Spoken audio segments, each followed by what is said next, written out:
Ito yung biglaang punta natin ng Santa Marcela Apayao mga boss para umattend nga sa kanilang third Sereños Invitational Motocross. At grabe nga rin dito yung mga papremyo na bukod nga sa trophy at cash prize nga dito mga boss, may papremyo nga rin sila ditong brand new na iPhone 16. At dito nga tayo ulit makakakita ng mga nagliliparang mga motor na mapaproduction man o underbone at kahit nga mapababae o yung mga bata mga boss. Napakalupit nga nila magpalipad ng motor. Kaya tara, samahan nyo nga ulit ako. Hapon na nga yung naging biyahe natin dito dahil sa biglaang ayangan ng tropa. Pabiyahe nga tayo dito sa may Santa Marcela para umattend nga sa gaganaping third Sereños Invitational Motocross mga boss, na medyo mababa nga rin yung naging biyahe natin dito mula sa atin sa Tuguegarao, na sobrang nakaka-excite talagang umattend ulit sa mga ganito.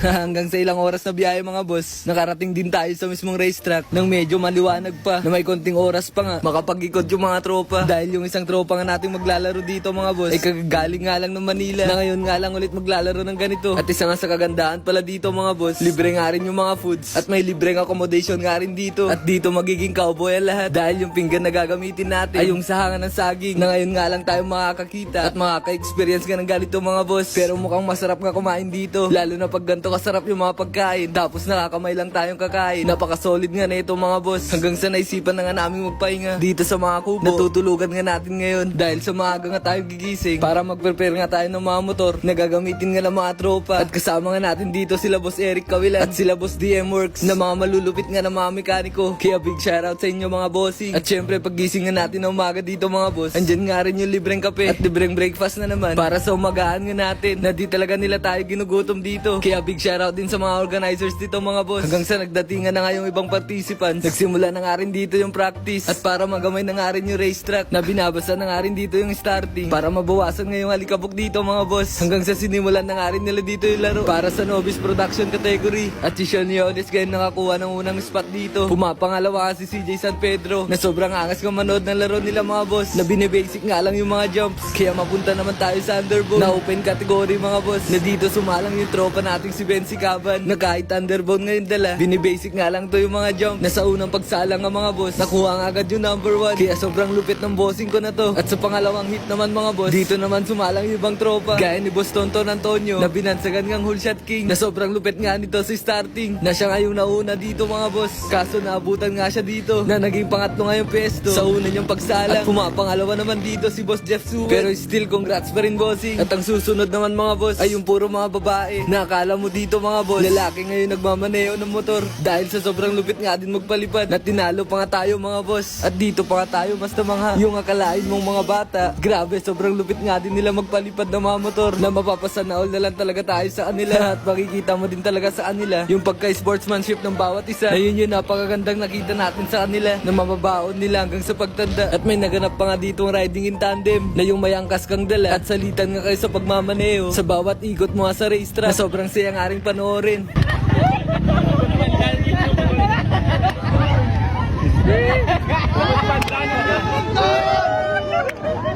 Hanggang sa nagsimula na nga rin dito yung All Apayao category, na yung mananalo nga dito mga boss ay magkakamit nga ng bagong cellphone, na isang brand new iPhone 16 Pro Max. iPhone! iPhone! At siya nga yung nanalo mga boss, na di natin nakalain na bata pa yung mananalo ng iPhone 16 Pro Max.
Talagang inilaban niya ang champion na wala pa yan. Kaya congrats sa idol natin na may bagong iPhone. At congrats din sa lahat ng dumalo dito. Maraming salamat din sa mga organizers. Babalik ulit kami dito sa susunod. Kaya paano ba yan mga boss? Hanggang dito na lang din muna yung kwento. Salamat palagi sa panonood. Hanggang sa susunod.